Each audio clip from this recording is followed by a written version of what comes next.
ตัวนี้แจงเนาะเอาละท่านผู้ชมเฮาจีพาท่านผู้ชมไปเลาะเบิ่งบ่อนที่เส้นทางที่ชาวบ้านเพิ่นเคยดำรงชีวิตอยู่แล้วไปตักน้ำกินเนาะทางอำยีเพิ่นว่า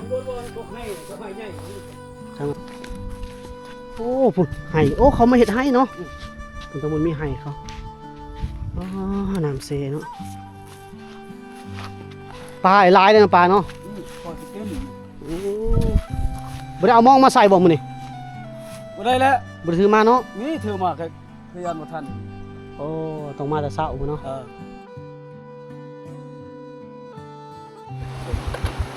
เอาล่ะท่านผู้ชมเนาะหลังจากที่เฮาได้ค่ำคืนก่อนเฮาเดินทางออกมาแต่เมืองตะโอยเนาะบ้านละลาวใต้แล้วก็มาพักผ่อนในเฮือนของอำยีถึงแจ้งมาเนาะก็เพิ่นสิพาเฮาอำยีนี่สิเป็นคนพื้นฐานสิพาเฮาไปบ้านห้างประมาณบ้านห้างที่ค้นหากันง่ายออกมาประมาณปีหนึ่งท่านผู้ชมเนาะบ้านห้างประมาณ80ปลายกว่าหลังคาเรือนท่านผู้ชมเนาะหมู่บ้านแห่งนี้บ่มีภัยอยู่แล้วต้นปลายสาเหตุเป็นหยังเพิ่นจังย้ายออกเนาะและสาเหตุอันใดเนาะท่านผู้ชมเนาะไปเบิ่งนำกันบ้านห้างประมาณ80ปลายฮอด90หลังคาเรือนท่านผู้ชมเป็นหมู่บ้านดั้งเดิมเป็นหมู่บ้านที่อยู่กลางป่าเนาะกลางโศกกลางป่าท่านผู้ชมเนาะเป็นหมู่บ้านที่มีความอุดมสมบูรณ์ที่สุดหมู่บ้านหนึ่งแต่ว่าง่ายออกมาเนาะท่านผู้ชมเนาะไปติดตามรับชมกันเนาะว่าบ้านห้างที่บ่จอยสิเข้าเบิ่งนั้นมีความเป็นอยู่ใดโอเคและเส้นทางการเดินทางของเฮาน่าจะโหดสุดๆท่านผู้ชมเนาะไป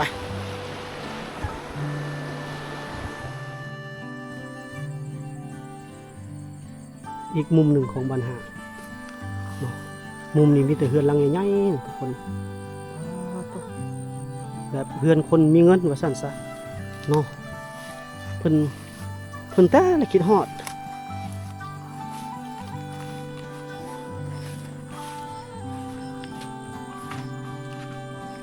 บรรยากาศวาเวเนาะโอ้เนาะด้านนี้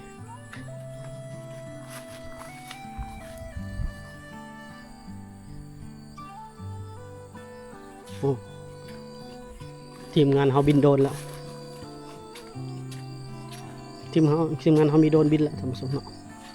โอ้มีจานดาวธงจานดาวเทียมยังครบหมดเนาะ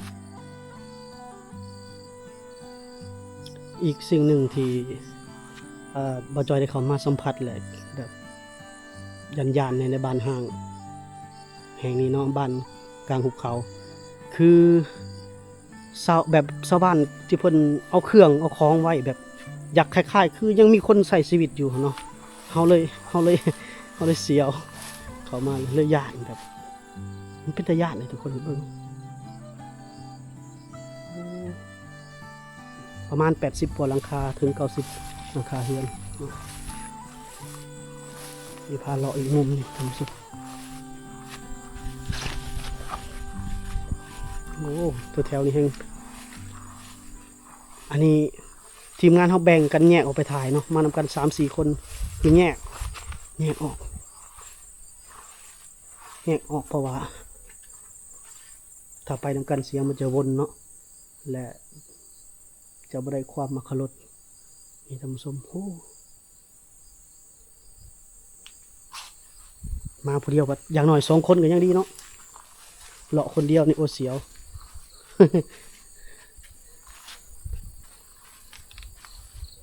เราจะถ่ายหมู่บ้านแล้ว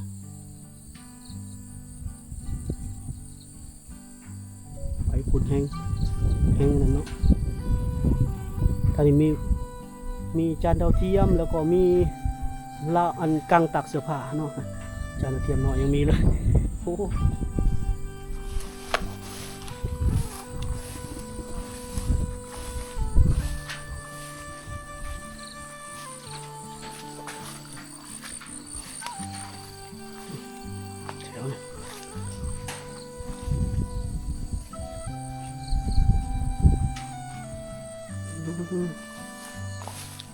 เฮือนเพิ่นก็แปลกๆเลย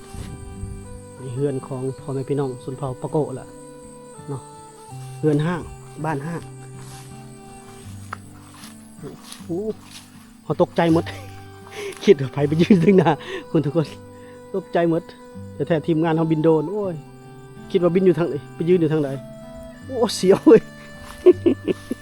โอ้ร้อนเลยบาดนี่โอ้มามุมนี้แห่งเป็นตะยานทุกคนมุมนี้แห่งตะยานแต่เป็นเฮือนเก่าเฮือนน้อยเนาะ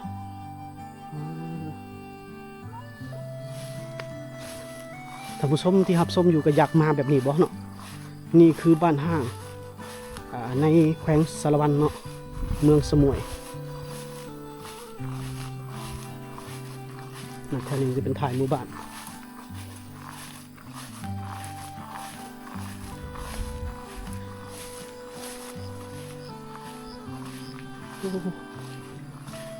ต้องหาทีมงานหาหมู่ก่อน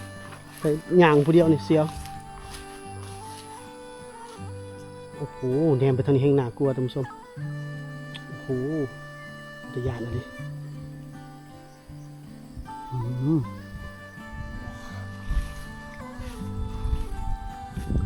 นี่คือสิว่ากลางหมู่บ้านก็ว่าแม่นเนาะเรือนเพิ่นก็หลังหน่อยหลังใหญ่นี่ก็หลังใหญ่เดี๋ยวเฮาสิพาท่านผู้ชมไปเลาะ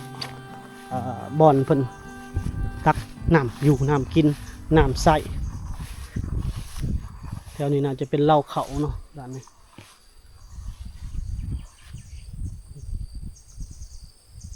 ด้านบน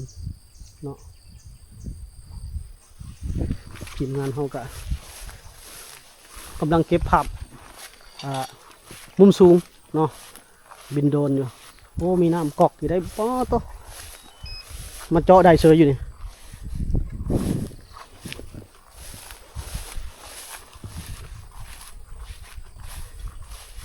เอาให้เห็นหลายๆมุมหลายๆช็อตเนาะ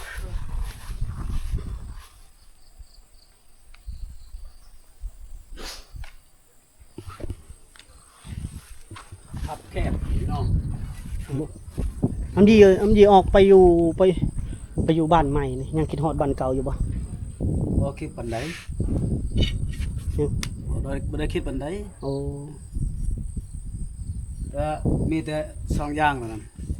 อันหนึงเนี่ยเรื่องน้ำสองมานี่ปลาแค่คนมานี่ลงไปหาได้สักได้กิน อยู่นี่แหละมัน สอง หาอยู่หากินง่าย แล้วก็อันนึงนี่เรื่องน้ำอีก เรื่องน้ำ สบาย อยู่นี่ก็อาบ ส อยู่ บา ห้วย ยบ่ได้แห้งเลยน้ำห้วยเนาะ บ่ น้ำเซเนาะน้ำเซเนาะเซละมัง เซละมัง ไหลมาแต่เซละมังนี่ เท่านี้แต่บ้านงอแต่บ้านดื้อเก่าพุ่น มัน ดื้อเขาใหญ่พุ่นแหละ ย้ายมาจาก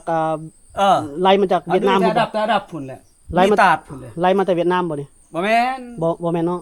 นี่คือคนเราเฮาเอง โอ้สายน้ำของคนเราเองเนาะต่อไปแล้วมีบ้านอะงอมีบ้านอะดือบ้านอีก ก็ลงบ้านเฮานี่แหละ ย้ายมาหมดแล้วบ่ย้ายออกหมดแล้วบ่ บ้านดื้อเขาใหญ่หมดดื้อดับแล้วเขาใหญ่แล้ว ย้ายแล้วเนาะ แต่ยังบ้านงอ อืม เดี๋ยวนี้ยังแต่บ้านงอ บ้านอะงอกับบ่มีไฟฟ้าคือกัน บ่มี อ๋อยังชาวบ้านอะงอยังอยู่เนาะ ยังอยู่ อนาคตข้างหน้า เขาว่าพักรัฐบ่ให้ย้ายแล้วตอนนั้นกันทองให้ย้าย โอ้ สายแดนเด้ตอนนั้น โอ้โดย สายแดนกับตุกชะ โดยทางพุ่นแม่น้ำเซ่เลยเนาะ เช อ๋อเจะเลาะไปแล้วบ่ทางพุ่นทางด้านลุ่มบ่ เลาะ มีทางเลาะอยู่บ่ มีเล่นทางนั้นเล่นเผาตะกี้เด้ อ๋อทางลงไปเอาน้ำนะทางนี้บ่ ไปเผาโครงการตัวนั้นเด้โครงการทรยมาเฮ็ดมาซอ อ๋ ย อทางลงเอาน้ำทางนี้เนาะ เออ ชาวบ้านเพิ่นลงไปตักน้ำเนาะ อืม เดี๋ยวเราจะลงไปทางนั้นก่อน ก็ให้กุกพวนึงเดี๋ยวตามให้งานนะตัวนี้แจงเนาะ เอาล่ะท่านผู้ชมเฮาสิพาท่านผู้ชมไปเลาะเบิ่งบ่อนที่เส้นทางที่ชาวบ้านเพิ่นเคยดำรงชีวิตอยู่แล้ว ไปตักน้ำกินเนาะทางอำยีเพิ่นว่า ก็ให้ใหญ่ ทางอำยีเพิ่นว่าไปพาคอยไปเลาะบ่อนตักน้ำกินนะเพราะว่าเพิ่นจะรู้จักชำนาญทางดีต้องมีเจ้าบ้านได้เข้ามาทุกคน นี่ไปทางนี้ ทางไหน เด้อ มองไปตักน้ำกินบ่ เออ โอ้ ยังเจ้ายังท่านไปอยู่กิน อ๋อเส้นพุ่นบ่ เออ เส้นนี้บ่มีบ่คนเอาน้ำกิน นี่คือกัน อ๋อ แต่ว่าพุ่นลาเขา เครื่องของก็ยังไหวอยู่เนาะ อืม กระโตะก็ถ้วยบ่วงยังมีบ่ ยัง โอ้ ต้นตาต้นพมแล้ว เพิ่มผม ต้นตาต้นงามๆยานงูดูกัดเด้อ อ๋ออย่าหนูกัดเนาะ ต้นกัดกับปะเดินชามยามแบบยามแรงครับมึงหาปลาหาปูแล้วอยู่เด็กน้อยเอ้ยกูมือเขาอ่ะเขามือ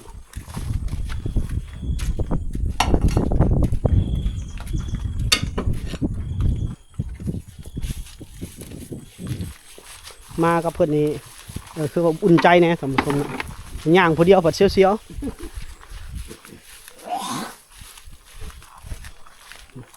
เพิ่นพาเลาะบนตักน้ำกินน้ำอาบของชาวบ้านเพิ่น ตัวนี้ก็มีตัวนี้ก็ ไปทางนี้ก่อนจ้ะ มีก่อนนะ ไป ยานมันผัก ไปเบิ่งเส้นทางเพิ่นให้ก็เฮ็ดแถวนี้แล้วเนาะ เข้าเลยช่องตามชีวิตครอบครัวเฮ็ดนี่ โอ้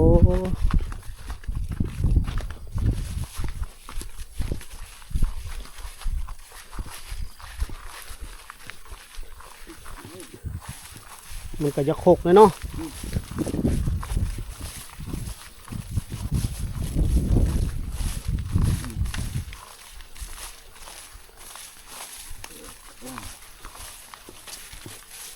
ตื่นเช้ามาเขาเจ้าก็มาหาบมาตักน้ำนี่แหละตัวหญ้าขึ้นหลายอะเนาะบ่ได้เอางัวมาเลี้ยงอยู่นี่เนาะ งัวเด็กข้าวนี่ปะย่านหมูรักเด้อ โอ้ต้องนอนเฝ้าไล่เมื่อตอนแรงไล่เมื่อนะ ขอปะที่ข้างเยอะมื้อเดี๋ยวฝนตก โอ้ มันยาก โหนี่ ปลาก็ยาก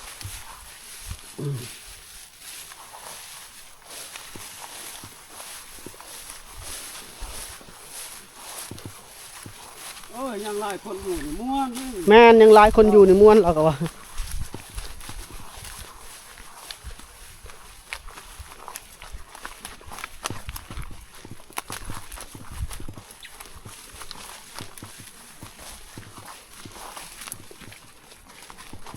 โอ้เนาะน้ำเซคักกันเลย นี่ได้ให้ โอ้พุ่นไห้โอ้เขามาเห็ดให้เนาะพุ่นตะบนมีไห้เขาอ๋อน้ำเซเนาะปลาไอ้ลายเลยนะปลาเนาะ พอสิกิน โอ้บ่ได้เอามองมาใส่บ่มื้อนี่ บ่ได้แล้ว บ่ได้ถือมาเนาะ นี่ถือมาคือยันบ่ทัน โอ้ต้องมาแต่เช้าพุ่นเนาะ มาแต่เช้านี่แค่นี้ปะกลางปะนี่ ได้ปลากินเนาะบ่อึดโอ้แหล่งน้ำอุดมสมบูรณ์เดี๋ยวนี้อยู่นี่ นี่ก็มีทางมันขึ้นเที่ยง โอ้ มันสูงนี่เลย ทางนี้คือบ่เฮ็ดทางเฮ็ดให้ทางนี้เขาบ่ให้เฮ็ดบ่ ตัวนี้บ่ อืม ท้องเกษตรกรรมละให้ผม โอ้ของป่าสงวน ป่าสงวน โอ้สัตว์ป่าคือสิหลายเนาะตัว ให้ นี้ แต่โครงการตัวนั้นเด้ อืม ท่านี้ อืมสัตว์ป่าคือสิหลายเนาะทางนี้เนาะ และไปทางนี้เลยบ่ย่างบ่ แม่นละย่างไปทางนี้เลย ไป ย่างเลยเข้าทางหลังบ้านหมู่บ้านอีกเลยโอ้อยู่เจ้าก็อยู่แต่เกิดอยู่นี่เลยเนาะเพิ่นนี่เกิดอยู่นี่เลย พ่อก็มีเขาย่างแล้วตะกี้อยู่นี่เลย โดย แต่เพิ่นเกิดอยู่นี่เลย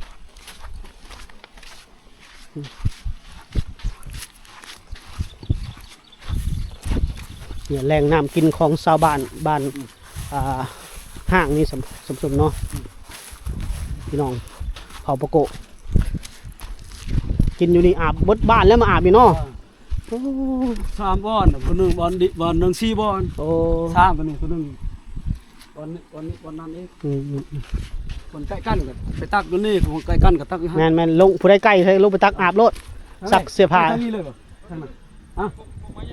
ไปกุ๊กยังก็จะว่ากุ๊กให้บ่ ของให้ของปู่ข่อยเด้ โอ้ของปู่เพิ่นปลูกไว้บ่ ของพ่อข่อยก็ยังบ่ทันใหญ่ยังบ่ทันฮู้จัก ฮอดแต่ปู่เพิ่นบ่ได้เนาะ เฮ็ดชวน แต่ปู่แล้วฮอดพ่ออีกบัดนี่อืม ตกตัวนั้นกลัวเลยลอยปลายปี โดย ตกให้เราเฮ็ดชวนปลูกผักก็สิ ถือว่า EP นี่ลากยาวเลยท่านผู้ชมเนาะสมกันจุใจ2 EP วันนี้มาได้กินข้าวแล้วอยู่นี่เนาะ หมักไม้เขากินได้เนาะของไม้เนาะ กินได้ กินได้มักซิโดมักซิดา กินเที่ยงอีกเสีย อ๋อ เจ้า ข้าวอ่อนนี่เอาลงมากิน โอ้หมกเผาวอยากเลยเนาะวิ่งไปขึ้นวิ่งไปขึ้นได้ ไปเบิ่งอันต้นมักให้เพิ่นว่า ตัวนี้จะกินบ่ มักซิดามักซิดา กินได้บ่ เด็ดทางไปนี่เด้อ สุกหลายบ่แซ่บเด้สุกแล้วน่ะเอาเพิ่ม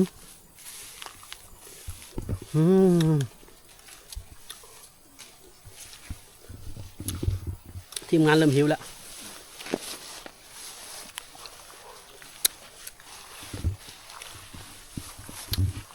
โอ้ยอยากกินมะพร้าวเลยเนาะกูต้นมะพร้าวกู ขั้นเล็กน้อยเราเป็นดิ ว่าคนมีไม้เช้าเนาะ ไม่ชอบใช่ไหม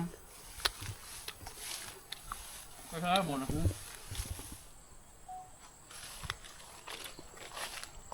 เพื่อนเพิ่นอยากส่งจากแปลกๆเนาะท่านผู้ชมตามเห็นแล้วจากแบบใดเนาะแต่ว่าเป็นเพื่อนของพ่อแม่พี่น้องเสื้อผ้าบุโกะคล้ายๆกับเพื่อนของชนเผ่าโต้ยนี่ก็เพื่อนเนี่ยทุกคนเนาะต่อหน้าเขานี่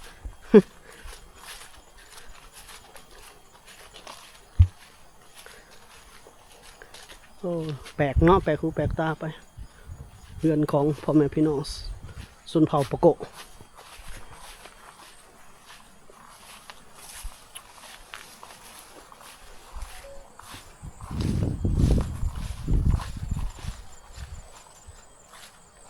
มุมได้ก็น่ากลัวหมดเนาะเป็นตะยานหมด บ้านเพิ่นว่าวนี่ก็เป็นตะหัวเด้อนี่บ่ผมว่ากกไห้ปูเพิ่นปลูกไว้มีคอกอีกได้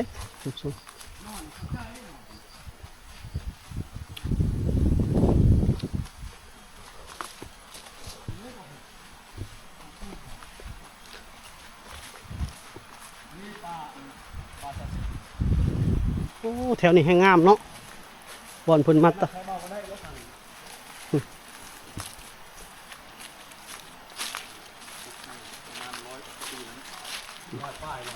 กก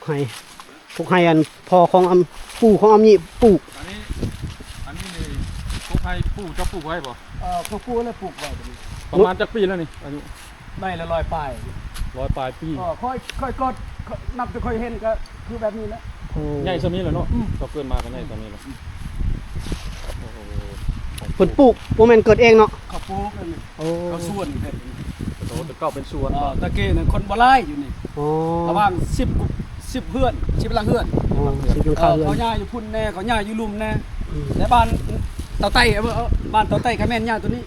และบ้านเตาเอาดอนไต้นี่ โดย10 ปลายก่อนหลังคาเรือนเพิ่น ย่างลงไปเบิ่ง ปลูกให้เนี่ยเพิ่นก็ปลูกเองเนาะ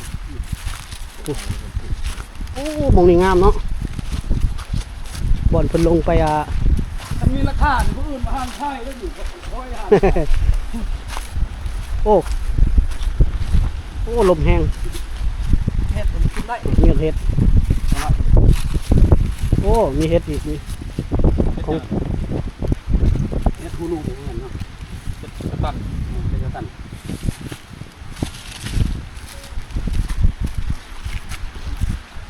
โอ้หมองนี่งามเนาะหมองนี่เนาะคือสิแม่นบ่อนนี่แล้วบ่อนเพิ่นมาตักน้ำหายน้ำโอ้ยคันเห็นชาวบ้านเพิ่นยังอยู่คือแต่เก่าเด้เนาะเห็นเพิ่นหาบน้ำขึ้นโอ้ เป็นบ่ในคลิปก่อน นั่นแหล้วเฮาบ่ได้บ่ได้เข้ามาเสียดายเนาะเห็นเพิ่นหาบน้ำขึ้นไปใส่หมู่บ้านเพิ่นนี่โอ้คือสิสวยงามขนาดดังเดิมสุดนี่แหละบ่อนแหล่งเพิ่นตักน้ำกินน้ำใส่ทุกคน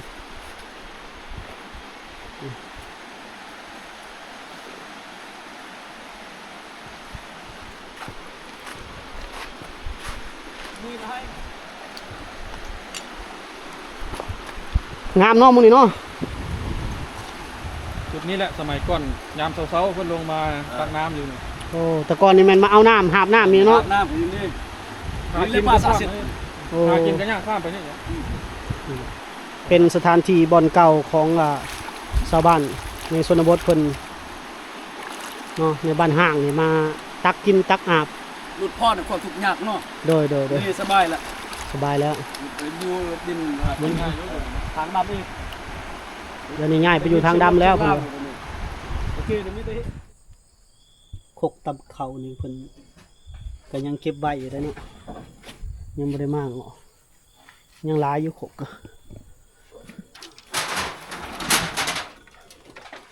เห็นนั่นน้ำยีเพิ่นเฮ็ดหยังเนาะเฮ็ดหยัง ดังไฟ ดองไฟ มี แผน ปิงป่า โอ้เฮ็ดกินบ่บัดนี้หิวข้าว หิวเข้าวอะไรพวกท่าน ทีมงานหิวข้าวเลยเฮ็ดกินเลยอันนี้เฮือนไผคือเจ้าขึ้นมา ข้างนอกเขาเด้ ฮะ ตัวนี้แหละเฮือนหีดมาให้ โอ้ ของพ่อเฮือนแม่เนี่ย เฮือนพ่อเฮือนแม่เนาะ เออ เฮือนพ่อแม่ของอำยีเพิ่นโอ้เสื้อผ้ายังเอาไว้หมดเลยได้อทุกคนนั่นแหละ เออ บ่ยอมเก็บเสื้อผ้าออก โอ้ฟักทองมันยังอยู่หมดนี่เบิ่งคือสิแบบว่าคือคนยังใช้ชีวิตอยู่เนาะเพิ่นดังไฟเฮ็ดอยู่เฮ็ดกินปิ้งปลาเพิ่นว่านี่กระถางน้ำก็ยังอยู่นี่กระถางน้ำ มีไฟรับแน่เลย โอ้พุทธบุญจันทร์ดาวเทียม